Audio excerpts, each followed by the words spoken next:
Welcome to our channel. Today we how to withdraw from LastPass Smart Home Credential Sharing easy tutorial step by step clearly.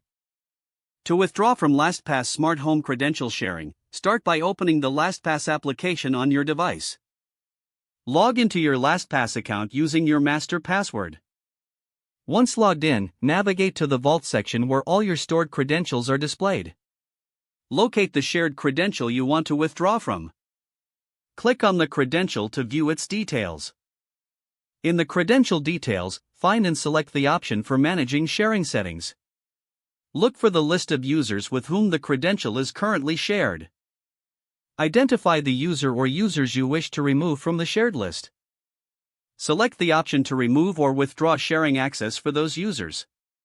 Confirm your choice when prompted to ensure the changes are applied. After successfully removing the users, exit out of the credential details. To double-check, revisit the shared settings for the credential to verify it's no longer shared. Finally, log out of your LastPass account or exit the application to ensure your changes are saved. Now you have successfully withdrawn from LastPass Smart Home Credential Sharing. If the page does not load, refresh the browser or try again in a private or incognito window. Make sure you are using the correct email address, then retype it carefully to avoid small typos.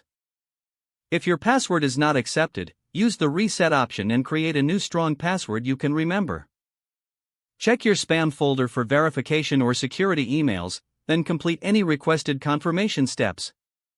Enable two-factor authentication if available to improve account security and reduce unauthorized access risk.